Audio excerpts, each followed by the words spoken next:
Okay, recording now for our review session on 120 anatomy.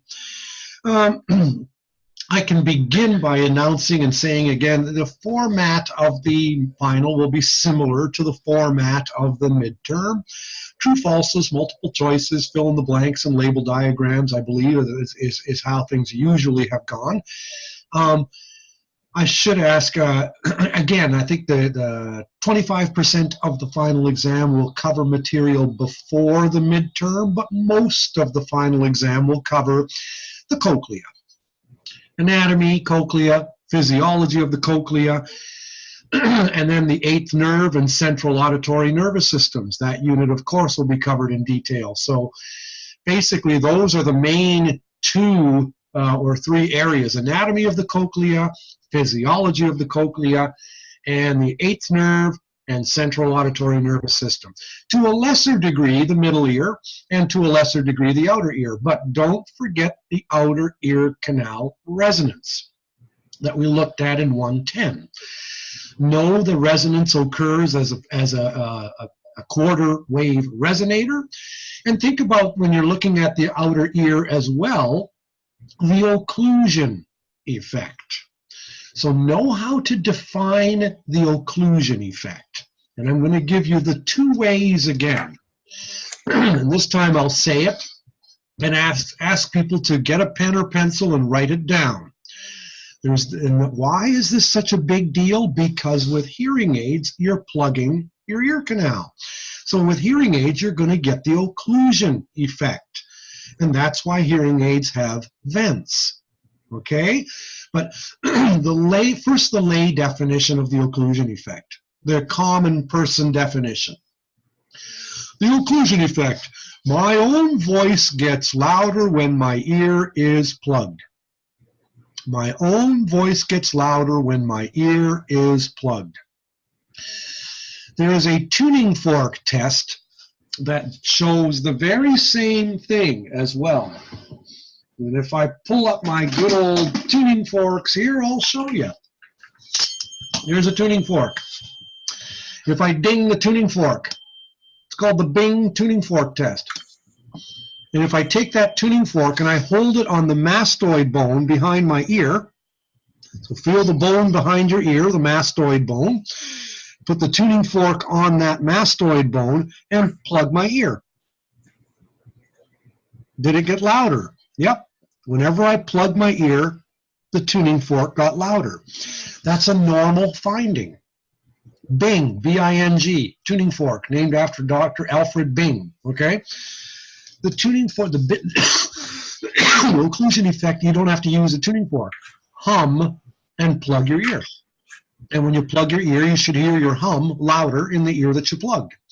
So, here's the professional definition of the occlusion effect, as opposed to the lay definition. It comes in 5 parts. Look at my 5 fingers. Low frequency, bone-conducted sounds resonate the mass of the skull, which in turn vibrates the cartilaginous portion of the canal. Plugging your ear prevents that from escaping. Okay, 5 points, 5 things. Low frequency bone-conducted sounds resonate the mass of the skull, which in turn vibrates the cartilaginous portion of the ear canal. Plugging your ear prevents that added resonance from escaping. Slane and pimple, outer ear. Okay, know the basic parts of the eardrum, you all know that. Middle ear, let's look at the middle ear. When you have the middle ear, obviously you're going to know the 3 bones of the middle ear. But you need to also know the acoustic reflex. So think about the acoustic reflex. A loud sound in one ear causes a reflex in both ears. And a reflex, think of the term reflex. This comes from the last unit that we covered in this course. Reflexes, you don't think about them. You touch your hand against a hot stove, your arm will instantly recoil. The message of heat went up your arm to your spinal cord and right back out to your muscles to pull your arm away. Reflex. It never reached the top of your forehead. It didn't reach your brain. Okay, so acoustic reflex, loud sound in one ear causes a reflex in both ears. What's the reflex arc? What's the loop of the arc? Know that. Okay, outer ear, middle ear, inner ear. What part of the inner ear? Inner hair cells. Next part, eighth nerve. Where does the eighth nerve terminate? Brainstem. What pair of nuclei are involved in the acoustic reflex? SOCs, superior olivary complexes. And from there, messages are sent back out to the ear, down two nerves. The fifth cranial nerve, which terminates at the tensor tympani muscle, and the seventh cranial nerve, which innervates the stapedius muscle. And there's the acoustic reflex arc. The purpose of the acoustic reflex is to dull the loudness of your own voice while you speak. How loud is average speech? Remember, in acoustics you learn that. Average speech in dBSPL, about 65. How loud do you hear yourself? About 85. Because, and think about hearing yourself on a recording. Your own voice sounds terrible to you on a recording, but others people all say that sounds just like you. And that's because you are, for the first time, hearing yourself as others hear you. You're hearing, when you hear through a recording, you are hearing your voice through air conduction only. But when you yourself talk, you're hearing yourself through air conduction as well as through bone conduction. And therefore, you hear yourself louder and more deeply, more richly. Remember, the low frequencies of your voice resonate the mass of your skull. So you're going to hear yourself more rounded, more richly. The acoustic reflex dulls the loudness of your own voice while you speak. And the acoustic reflex occurs for sounds that are about 80 dB plus. There you go. Also in the middle ear, please realize and memorize what the middle ear physiology is. What's it for?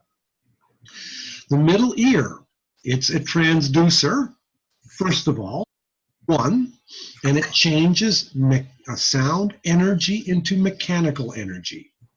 It changes sound waves into mechanical energy. And what's the mechanical energy? The pushing in and out of the oval window, the stapes, pushing in and out of the oval window. That's the mechanical energy.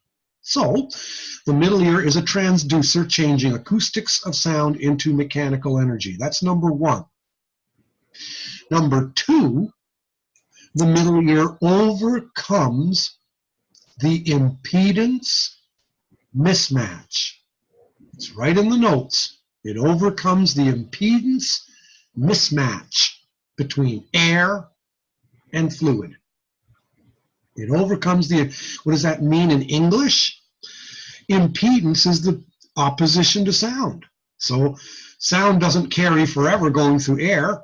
If I talk to Karen in Maryland, she's not going to hear me if I stand out in my backyard. The sound's going to end about 60 feet away or whatever. It's going to dissipate. Well, if someone is swimming underwater and has her head under a swimming pool, under the water, and I'm standing at the edge of the pool talking to that person isn't going to hear me, because the airborne sound is going to, out of my mouth, is going to bounce off the water. Well, that's why you have a middle ear, because the cochlea is filled with fluid. And a fluid-filled cochlea, the mechanical energy is just going to bounce right off of it. It's not going to activate it. Airborne sound will not activate a fluid-filled cochlea. So you need, because the cochlea is filled with fluid, so you've got to have something to help overcome it. And the middle ear does this in 3 ways. Right in the notes. Be able to have the numbers at your fingertips. Okay?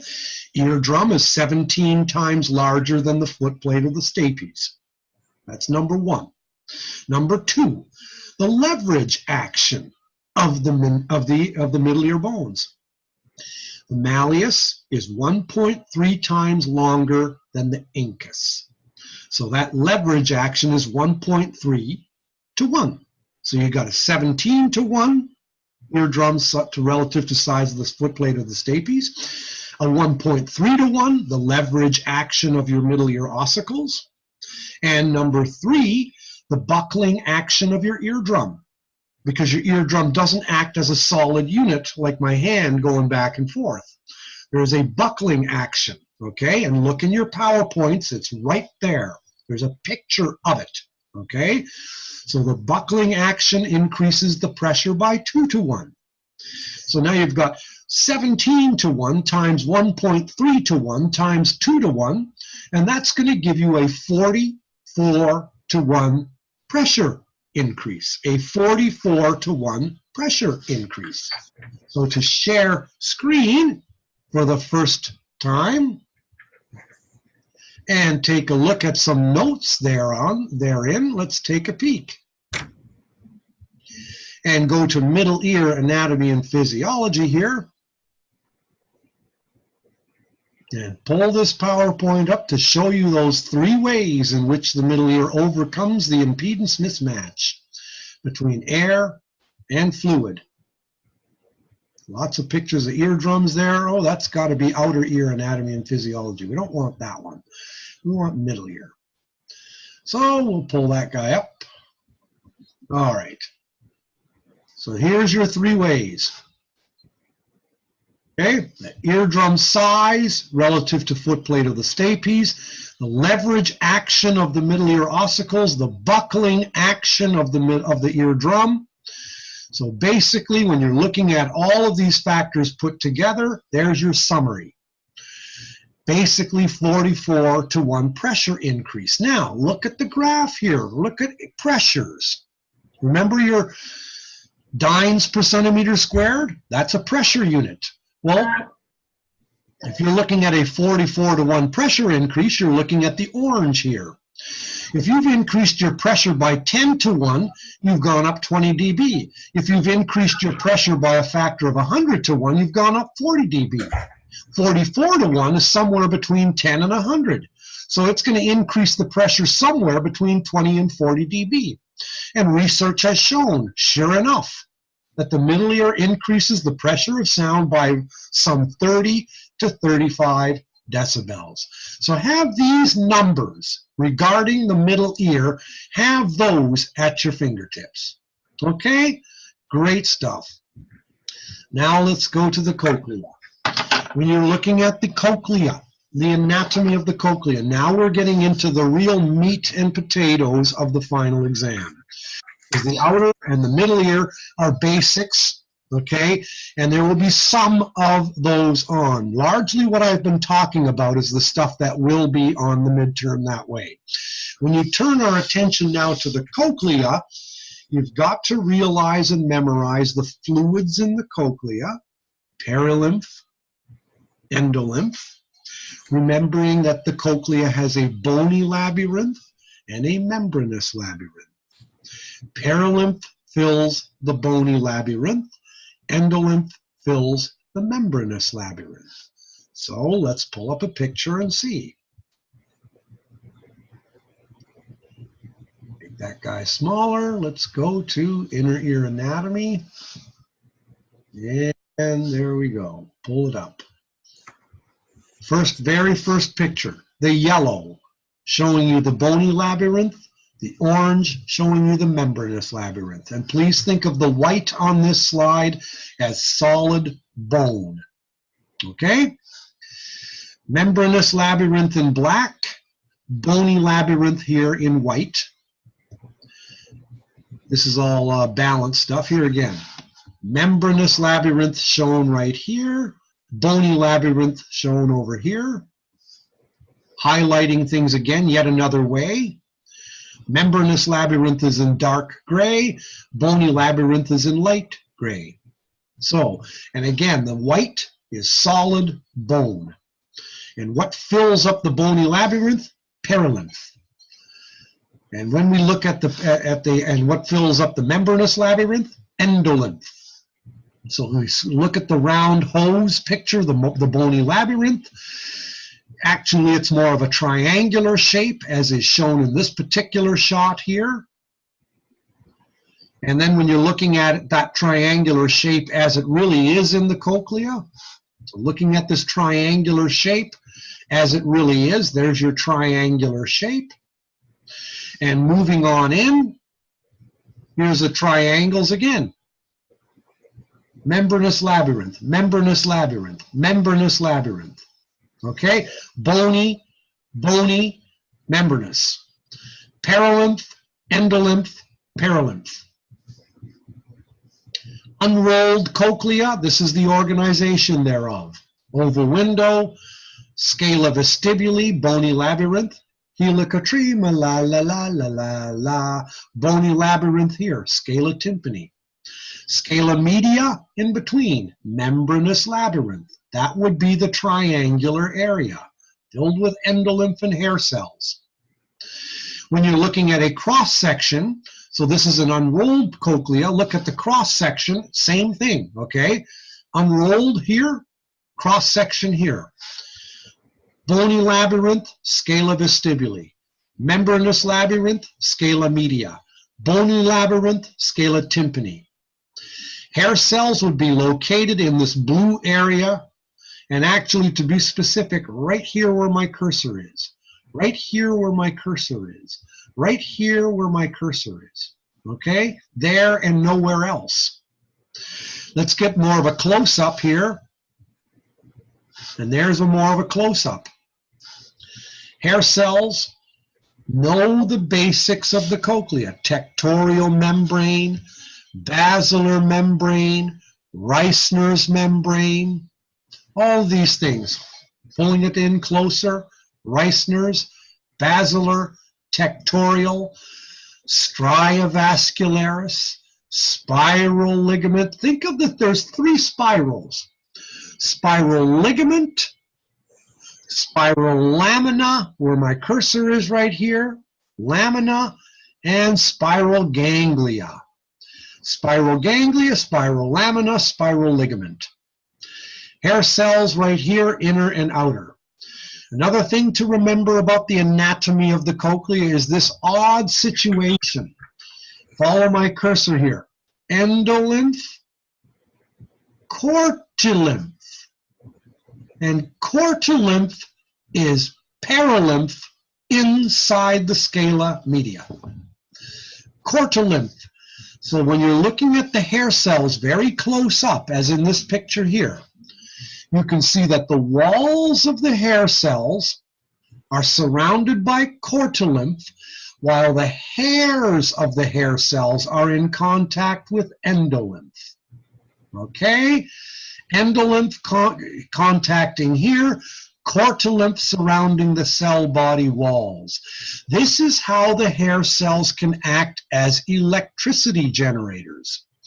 They are in contact with opposite chemical compositions, perilymph and endolymph, just like a battery is. So the cochlea has 2 transductions, okay? Just like the middle ear has 1. It changes sound energy into mechanical energy. The cochlea changes mechanical energy into hydraulic energy, and that's what's called the traveling wave. The traveling waves, that's hydraulic energy. And then the hair cells take that hydraulic energy and they change that into electricity. Okay, so those are the 2 transductions done by the inner ear. So when you're looking at how these things all work, there's your, your just basically inner and outer hair cells. Inner hair cells, remember, they are afferent. Outer hair cells are efferent. So the cochlea is a 2-way street. Realize, of course, that most damage occurs to the outer hair cells, giving rise to what is known as a sensory hearing loss, a mild to moderate sensory neural loss. Outer hair cell damage. You should have a grip as to the number of stereocilia on each hair cell. Inner hair cells have 50 stereocilia. Outer hair cells have 100 stereocilia. Outer here, inner here. Okay? And how many inner hair cells do you have in each cochlea? Let's get a grip on this. Here's one inner hair cell. Here's another inner hair cell. Here's another inner hair cell. And another one. And so on, and so on. Each hair cell having 50 hairs. Here's an outer hair cell. Here's another outer hair cell. Here's another one. Here's another one. Okay? And each outer hair cell has 100 hairs. How many inner hair cells do you have in each cochlea? 3,000. How many outer hair cells do you have in each cochlea? 12,000. How many hair cells do you have in total? 15,000. And remember, you got 3 rows of outer hair cells at the base of the cochlea, and 5 rows of outer hair cells toward the apex. And to understand that, make sure you've understood this picture. The basilar membrane and scala media is narrowest at the base and widest at the apex. Narrowest at the base, widest at the apex. That is how Helmholtz discovered the place theory. This area at the base of the cochlea has less mass and it's more stiff. So it's going to resonate with high frequencies. The scala media toward the apex of the cochlea has more mass and is less stiff, and it will therefore resonate with low frequencies. All these little things, putting them together. Looking at the size of a hair cell on a human head, of course, very, very tiny. The white dot on the gear held in the claw of the fly is basically a hair cell. So we are talking very small. This is showing that the cochlea is tonotopic, of course. Showing the cochlea is tonotopic, of course. And the basic innervation patterns, I wouldn't worry too much about that. Just know this. Each inner hair cell gets 10 eighth nerve fibers. Okay? And each inner and outer hair cells have to share, you know, like 1 fiber. So the eighth nerve is largely in cahoots with the inner hair cells. The outer hair cells, how are they innervated? Mainly by means of the olivocochlear bundle. And the cell bodies of the OCB, olivocochlear bundle, are all located in the superior olivary complexes in the brain stem. Cell bodies of the eighth nerve are located in the spiral ganglia, which is part of the cochlea. So they run in opposite directions. Very good. Okay, so that does the anatomy of the cochlea. Essentially, thinking in broad strokes. Now for its lovely physiology. There are 2 things to bear in mind regarding the physiology of the cochlea. One's called the upward spread of masking, and the other one concerns the 2-fold role of the outer cells. Upward spread of masking, 2-fold role of the outer hair cells. So now we get to look at that stuff here, and I'll pull up a different PowerPoint now dealing with inner hair cell, and I should call it cochlear physiology. Now remember, largely the stuff I'm talking about is straight out of the notes, okay? Your dense 4-page notes. Know these 4 names: Helmholtz, von Bekesi, Gold, and Kemp. Helmholtz, von Bekesi, Gold, and Kemp. There's a story to be told there. Helmholtz discovered that the cochlea was tonotopic. Von Bekesi discovered the traveling wave. Okay, Helmholtz before him just, yep, the basilar membrane is wider at the wider at the narrow apex of the cochlea. It's narrower at the wide base of the cochlea. So he's the one that said about the resonances that would take place due to the mass and stiffness.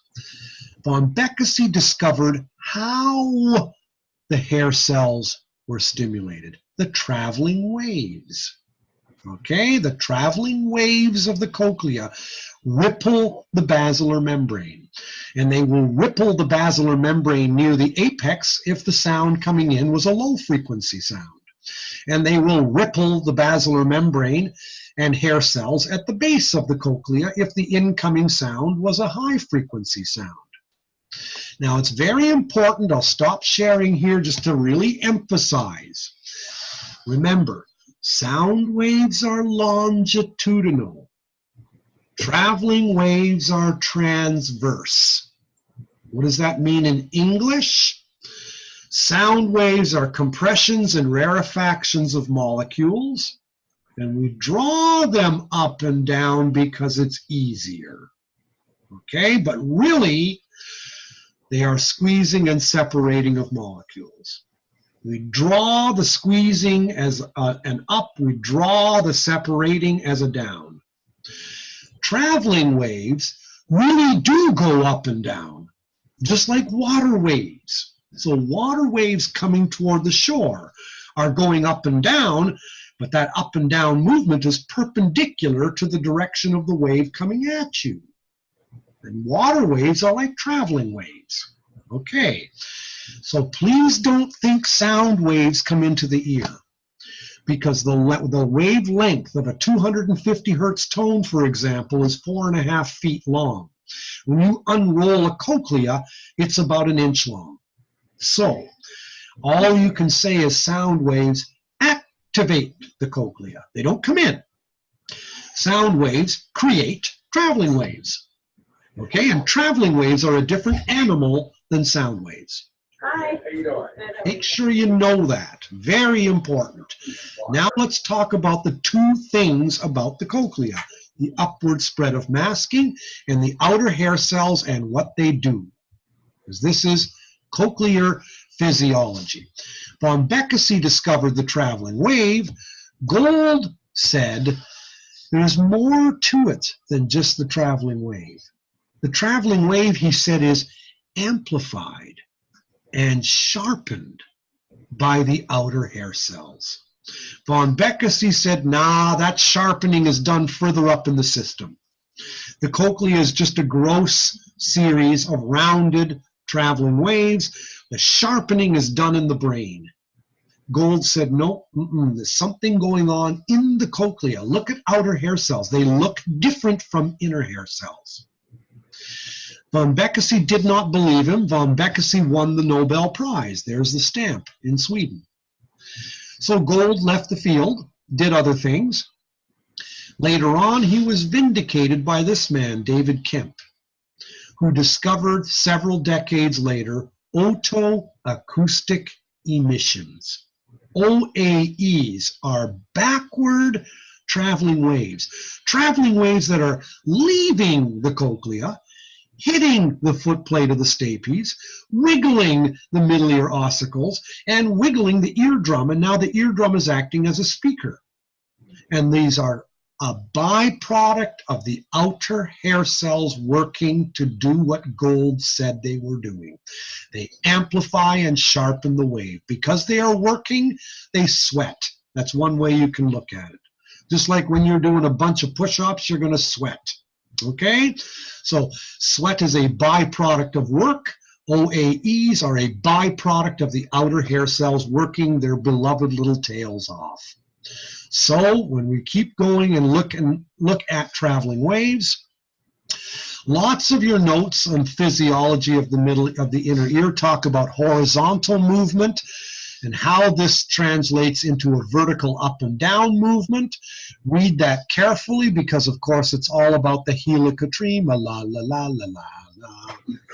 So you basically know that when this area of fluid here gets converged around a corner, there's a buildup of pressure. That pressure has to give somewhere, and where it's going to give is in the traveling wave. Okay, because the walls of the bony labyrinth are bone. They're not going to give. The only thing that's going to give is the membranous labyrinth. And here it's showing you this cross section here. You're looking at it up here. An indentation of the Reissner's membrane, an indentation of the basilar membrane, caused at first pushing in and out of the oval window, causing a horizontal movement of fluid around the cochlea, and that horizontal movement is going to result in a vertical up and down movement, which will activate the hair cells.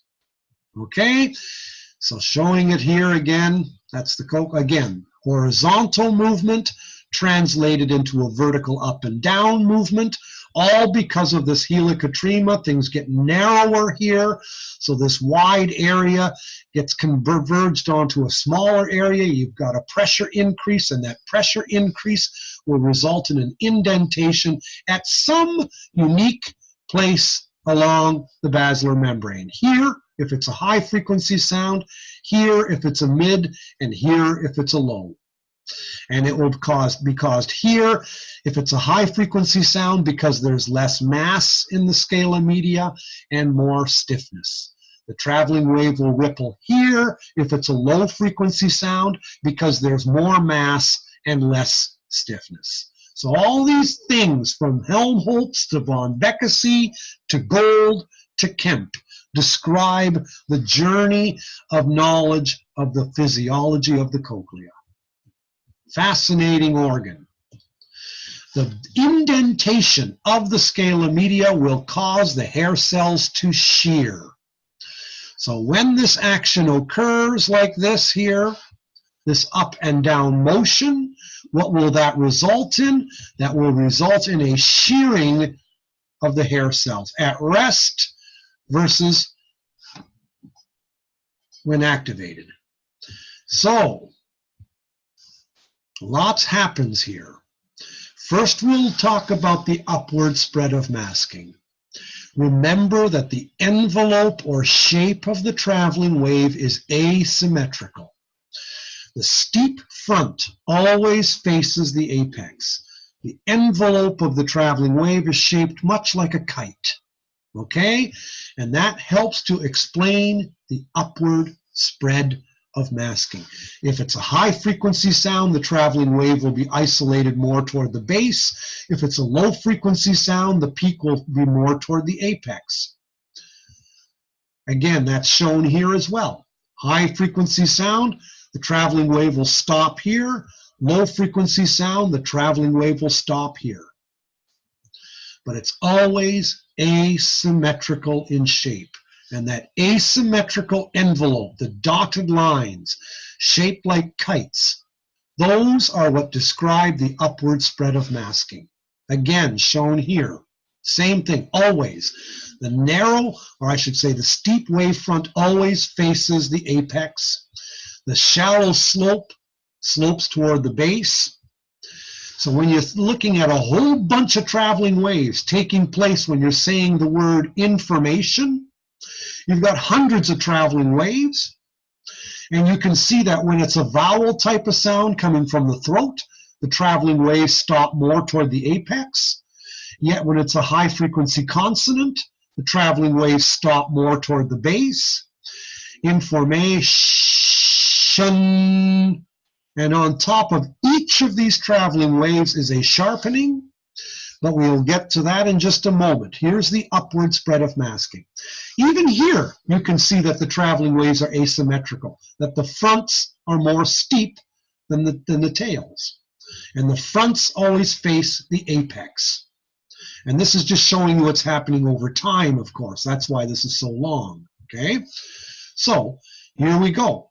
Low frequency wave in orange, high frequency wave in light blue. And the outer hair cell sharpening the peaks. So this is the second story.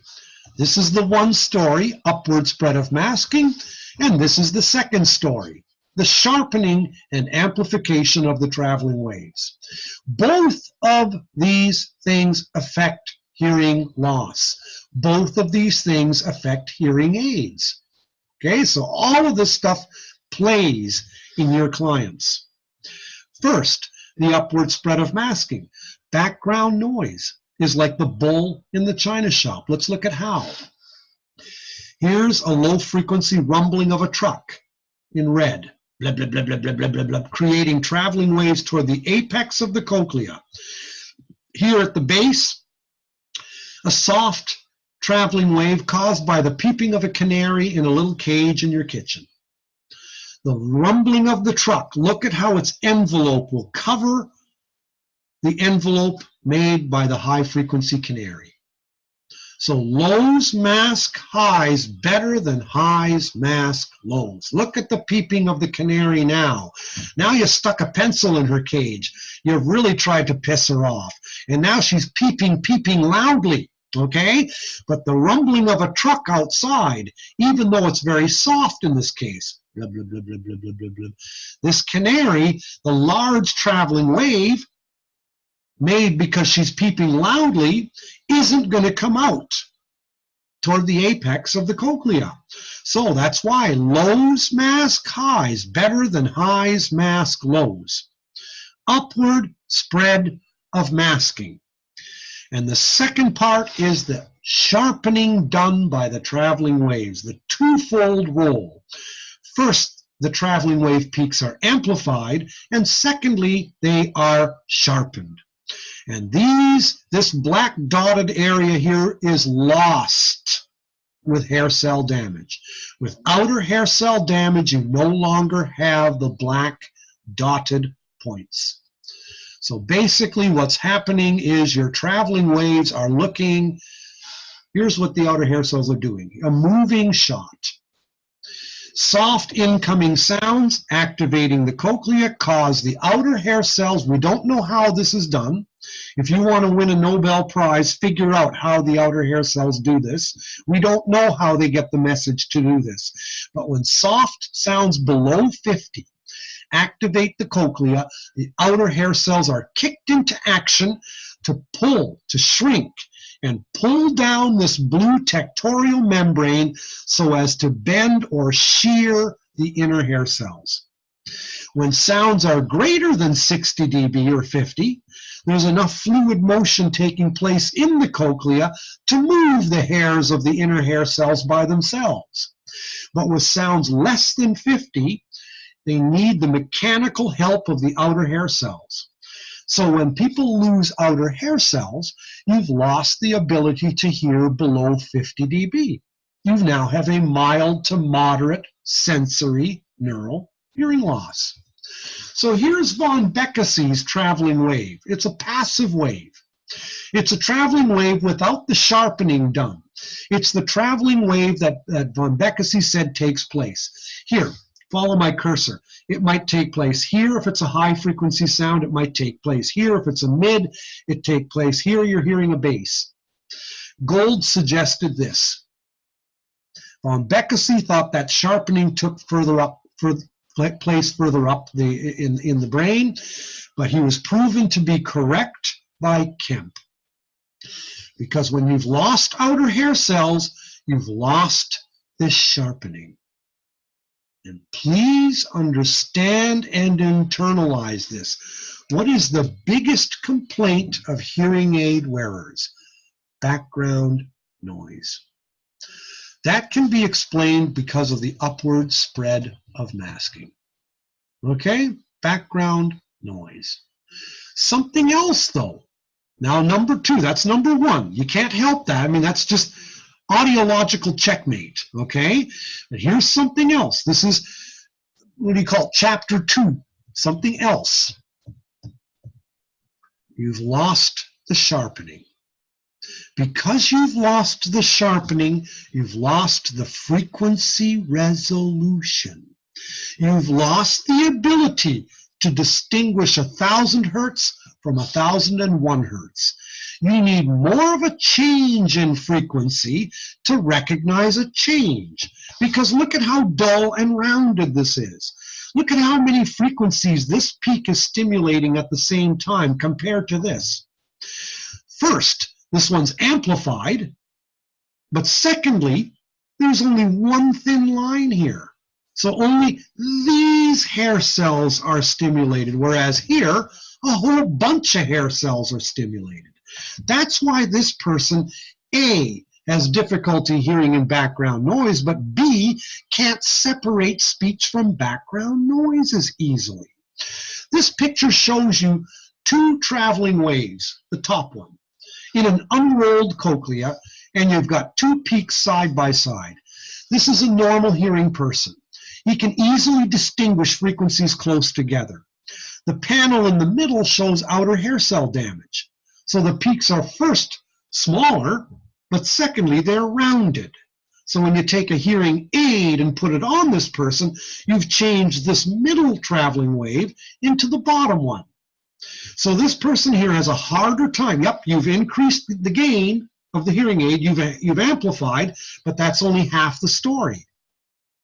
The other half is this person still can't separate frequencies close together, whereas this person can. And it's because the person at the bottom here has lost the sharpening of the traveling wave done by the outer hair cells. And again, this picture is showing you the same thing as this one is. It's just my picture just saying that they amplify and sharpen. All we can do with hearing aids is amplify. We cannot sharpen the peak of a traveling wave. Humpty Dumpty fell off the wall, had a great fall. Can't put Humpty Dumpty back together again. That's broken.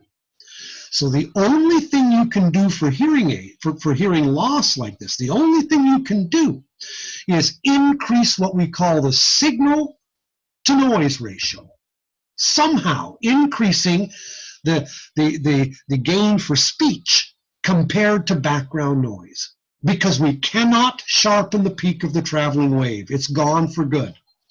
So that's why hearing aids today use directional microphones. That's why hearing aids today use remote microphones. That's why classrooms use FM systems. Anything to increase the signal to noise ratio, the speech compared to background noise, because the person with the damaged cochlea cannot separate frequencies close together anymore. He's lost his just noticeable difference. His delta F, his differential threshold for frequency, is compromised. So that's the general story of the physiology of the inner ear. Now, when we talk about going to the inner ear, or I should say to the eighth nerve, we're out of the thicket. Please remember regarding the eighth nerve and CANS. Eighth nerve, 30,000 fibers. Know the difference between white matter and gray matter. White matter is the fatty myelin sheath that lines the nerve, just like rubber surrounds the electrical the cord. That's why electricity cords are ensheathed in rubber. Okay, think of that rubber as the myelin sheath that surrounds the nerves. So myelin is white. Unmyelinated areas of neurons are the cell bodies. And that's why I kept showing you the great squares again. So I'll share a screen and pull up if I can. Okay, share screen. Let's pull up a little PowerPoint regarding that eighth nerve and central auditory nervous system. That's where we came to. Here's your myelin sheath. You can see the hot dog buns along the axon of that nerve, and the cell body is gray. And this is your categorization of terms. You've got the peripheral nervous system, the central nervous system. The central nervous system is brain and spinal cord. Peripheral nervous system is everything else. And gray matter and white matter in both. Nerves are white. They're bundles of white axons myelinated in the peripheral nervous system. Tracts are bundles of white axons in the central nervous system. Ganglia are bundles of unmyelinated gray cell bodies in the peripheral nervous system. Nuclei are bundles of gray matter cell bodies in the central nervous system. Good. Realizing that the eighth nerve also is a bipolar neuron, as opposed to the left, multipolar. Multipolar neurons are efferent. They go from the brain out to the body, and they innervate muscles. Bipolar neurons are sensory neurons. They're afferent. They take info from the senses and bring it to the brain. The eighth nerve is a bipolar neuron. One cell body, two arms. Eighth nerve, there it is, a bundle of fibers. How many? 30,000. Where are the cell bodies? Spiral ganglia. Show me the spiral ganglia right here. Each of those little bumps. Spiral ganglia, spiral ganglia, spiral ganglia. Each of them. Okay, tiny, here's one spiral ganglia with the unmyelinated cell bodies. And then the axon would go here to the left, and the axon would go here to the right. This would go to the inner hair cells. This axon here would go to the brain stem. Tuning curves know that they are showing that the eighth nerve is tonotopic. So you've got your bundles of 30,000 fibers. Low frequency fibers are on the inside of the eighth nerve. High frequency fibers are on the outside of the eighth nerve. And how they measure that is with tuning curves. If you take one fiber, you'll find out that it's most sensitive to one frequency, the characteristic frequency. That's the frequency where the fewest decibels are required to get that neuron fiber to fire. The fewest decibels at this frequency are required for this specific fiber to fire. If I try to get that specific fiber to fire with a lower frequency, I'll need more energy. With a lower frequency, even more energy. Okay? So the asymmetrical traveling wave is reflected further up the system in the form of tuning curves. Tuning curves, there's one for each fiber. So there's probably 30,000 different tuning curves. They just show that the eighth nerve is tonotopic. This fiber is tuned to this frequency. This fiber is tuned to this frequency. This fiber is tuned to this frequency. And if I try to get this fiber here to fire with a different frequency, I need more energy to get that neuron fiber to fire. Tuning curves. Now with sensory neural loss, the red. Okay, I need, first of all, more decibels to get it to fire, but it's also rounded. More frequencies besides just one are equally adept at getting that neuron fiber to fire. So this has as its beginning the dull, rounded traveling wave. And that dull, rounded traveling wave, that story is reflected further up in the system. Just FYI. Eighth nerve tumors, you should know that they affect 1 in 100,000 people. And the eighth nerve tumor begins in the internal auditory meatus. External is the ear canal, auditory meatus. The internal auditory meatus is the tunnel through which the eighth nerve goes. And now you've left the internal auditory meatus, and now you are at the brain stem. And look at how big that tumor is, and look at how it's squeezing on the seventh and the eighth. And it's bending the entire brain stem. Here's a picture of the internal auditory meatus. The seventh facial nerve courses through it. The vestibular portions of the eighth nerve and auditory portions go through it. You can notice how the high frequencies are more toward the outside and the low frequencies are more toward the inside. This is a schematic showing you the same thing, but how an eighth nerve tumor is squeezing on things. ABR, you should know what that stands for. auditory brainstem response. It's right in your notes. There's two purposes. One is to test infants by putting electrodes on the head and putting headphones on the ears and being able to look at the waves that come out, because you put electrodes on the ears and headphones on the ears, and you put electrodes on the head. Peak 1 comes from the inner hair cells. Peak 2 comes from the spiral ganglia. I should say, actually, peak number 1 comes from the where the eighth nerve meets the outer hair cells, inner hair cells. Peak number 2 comes from where the eighth nerve meets the brainstem. Peak number 3 comes from the superior olivary complex. Peak 4 from the lateral meniscus, and peak 5 from the inferior colliculi of the brainstem. Note how when they made the sound softer, the waves got smaller, but you could still always see the last peak, even down to 20 in both ears. That means the baby's got normal hearing. But we don't test babies, nor do we do brainwave tests for tumors. But here's someone with an eighth nerve tumor.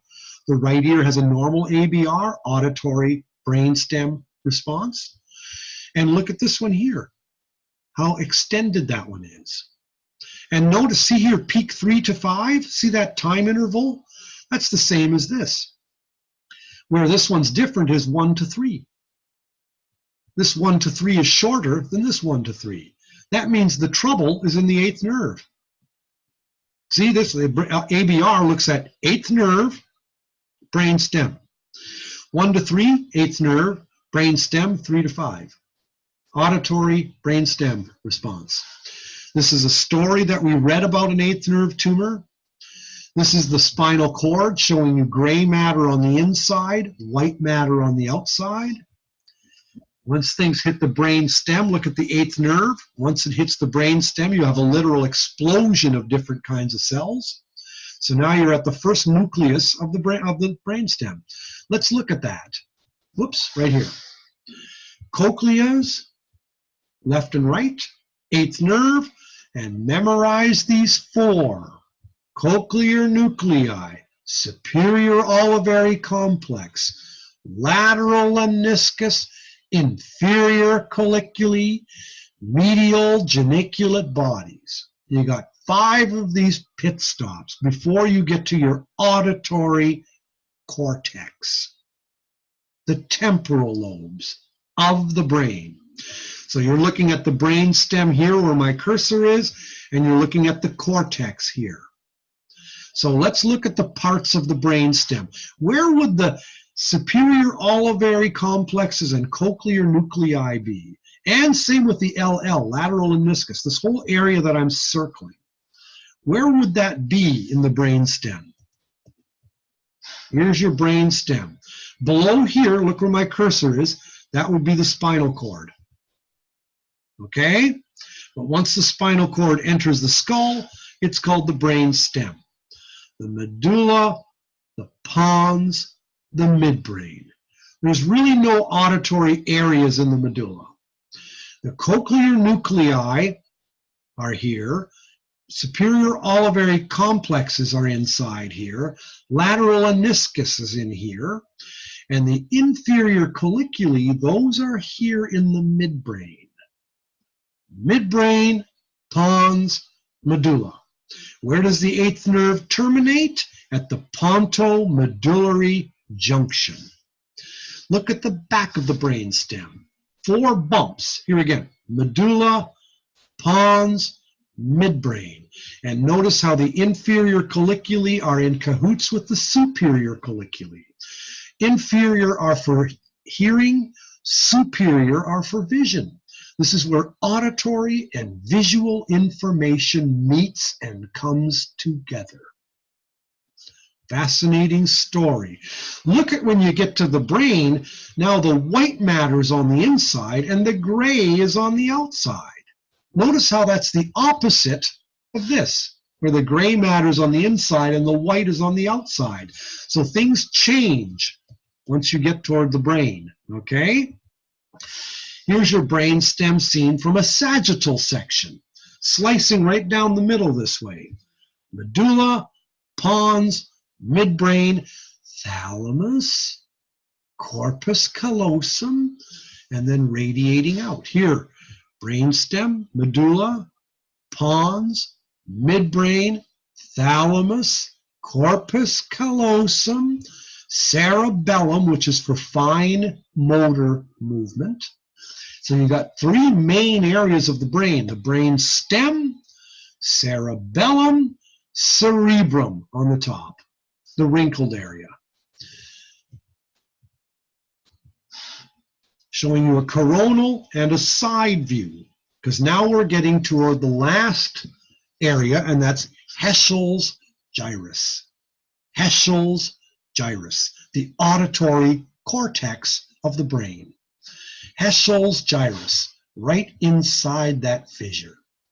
So you've gone up from let's make sure, here you go, another picture. Cochlea, cochlear nuclei, SOCs. So the SOCs are really an important pair of nuclei. They're involved in three things. Look in your notes and be sure to pull them up. What I will do here is escape. I'll make this a little smaller, and I'll pull up the notes here to make sure you put a star by this particular section as well. Pull up, pull up, pull up, pull up. Keep it coming. Sometime today would be nice. There we go. Okay. Here's your area about central nervous system and spinal cord. Here's your area about gray matter and white matter. Here's your notes about bipolar. Here's your anatomy and physiology of the eighth nerve. Shortest nerve, its tonotopic, all of that good stuff. 30,000 fibers. Business here about the tuning curves, all in your notes. Oh, look at that. Pathology of the eighth nerve, you're going to take a course called Disorders, so you will cover much more about that this summer in 125 Disorders. But know what the term retrocochlear is. That's a tumor of the eighth nerve. And it's almost always in one ear. That's why asymmetrical sensory neural loss in one ear only is a red flag for you to refer. Auditory brainstem response, the 5 peaks, done by audiologists to differentially diagnose cochlear from retrocochlear. Here's our notes about the central auditory nervous system now. The pairs of nuclei. Each nucleus is tonotopic. Lots of decussation and crossover. Here's your 3 areas of the brain stem. And here's the nuclei that we talked about, described verbally. So the very stuff you had in your PowerPoint presentation, looking at this, and shown here, SOCs, lateral lemniscus, inferior colliculi, medial geniculate bodies of the thalamus, going to the brain, Heschl's gyrus. When you're looking here in the notes, cochlear nuclei, SOCs, look at these 3 things. Make sure you know that. The SOCs are involved in 3 things. The acoustic reflex arc, directionality of sound, as you learned about in acoustics, olivocochlear bundle, the nerve back to the outer hair cells. It begins at the superior olivary complex. The OCB, right here, runs right through the internal auditory meatus, right through, just like the eighth nerve does. It's just going in the opposite direction. So while the eighth nerve has its cell bodies in the spiral ganglia, the olivocochlear bundle has its cell bodies in the superior olivary complexes. The eighth nerve terminates at the inner hair cells. The olivocochlear bundle terminates at the outer hair cells. One's afferent, eighth nerve, one's efferent, olivocochlear bundle. Lateral lemniscus, we don't know what it does. Inferior colliculi, you know that those are the auditory areas that communicate with the superior colliculi. It's where visual and auditory information is integrated. So that now you've got the SOCs help you localize the direction of sounds. This paranuclei here help you turn your head and your eyes in the direction of the sound. Okay? Please remember the 2 ears, number 2 here, directionality of sound. The SOCs use tiny time differences to localize the direction of low frequency sounds. They use tiny intensity differences between the ears to localize the direction of high frequency sounds. Remember why you've got 2 ears: binaural summation, directionality of sound, and the cocktail effect that you studied in acoustics. Anyway, medial geniculate bodies are in the thalamus. We don't know exactly what they do. Heschel's gyrus. Okay, this is now you're in the cortex. It's a cortical area. Auditory perception, your first conscious auditory awareness. Auditory cortex. Auditory cortex seen in a coronal view. Coronal means sliced from ear to ear. This is a side view. And you literally have to pull apart that fissure. Whoops, you'd have to pull apart, this fissure, which is called the Sylvian fissure. You'd have to pull it apart to really see it. Okay? Back of the brain, occipital lobe, frontal lobe, parietal lobe, temporal lobe. And each hemisphere has those 4 lobes. Note the crossovers taking place. There are 2 at the level of the brain stem and at the level of the corpus callosum. Now we're getting closer to recent memory as we looked at this just last week. Again, a coronal view. Again, a coronal view, sliced from ear to ear. Follow the black. Outer ear canal, middle ear, eustachian tube, cochlea, 8th nerve. I'll show it here. Outer ear, middle ear, eustachian tube, cochlea, 8th nerve, brainstem. Cochlear nuclei, superior olivary complexes, lateral lemniscus is not pictured here, inferior colliculi, medial geniculate bodies, there, and then radiating out to Heschel's gyrus. And then in your notes, if you follow down, you've got 2 association areas. And they are located here and here. This is called Broca's area. When you've got damage here, you have difficulty pronouncing words. You know what you want to say, your mouth and tongue just aren't moving properly. When you've got Wernicke's aphasia or a stroke there, you can talk just fine, but you can't, your language use is all screwed up. Some of these people have what they call fluent aphasia. They can talk, but they're just cussing and swearing and sitting in wheelchairs in the hallway, yammering away. So it's a type of sad type of stroke. Stroke is aphasia. Aphasia is stroke. Okay? So corpus callosum is the white bridge that joins the 2 hemispheres together. Here's one hemisphere, the left would be on the other side. One hemisphere, another hemisphere. Okay, ears are talking to the different hemispheres. Ears are talking to the different hemispheres, but watch this. This picture is wrong, okay? It should really have, this should say left hemisphere, this should say right hemisphere. Notice that Heschel's gyrus is bigger in the left. Okay? Sound is crossed over, decussation, but you get a second crossover with the corpus callosum. Here too. Heschel's gyrus, And here's the corpus callosum. The corpus callosum shown in a coronal view is the same as this shown in a sagittal view.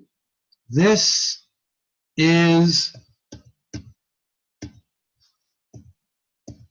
this and is this. And then we get to dichotic digits, which finishes our summary. How audiologists can test people who can hear just fine, they just can't listen as well. The kid is getting digits by pairs sent into his ears, dichotic, which means different stimuli to both ears at the same time. The kid is asked to repeat what digits he heard. Doesn't matter which ear, just repeat the 4 digits that he heard. And then they'll present another 4. And then they'll present another 4, 2 to each ear. And the child usually will remember most of them to his right. Why to the right ear? The 2 assumptions of dichotic listening. Only during dichotic listening, not during anything else, but only when you're getting competing and different stimuli to both ears at the same time, then and only then does this happen. First of all, your assumption always is that the left temporal lobe, the left Heschel's gyrus, is dominant for language. We saw that earlier, as is shown here. This should say LH. This should say right hemisphere. Okay, Heschel's gyrus is bigger here. Okay, that's what's said here. But during dichotic listening, the contralateral pathways suppress the IPSI pathways. The red diagonal and blue diagonal suppress the red dotted and the blue dotted. Therefore, information from the right ear goes straight to the dominant hemisphere, whereas information to the left ear goes to the non-dominant hemisphere and has to cross the corpus callosum to get to the dominant. That's why most children with learning disabilities will have a right ear advantage in dichotic listening, and it's because their corpus callosum is not fully myelinated yet. It doesn't get done until age 14. It's the largest white matter tract in the body, and it's the last one to get done.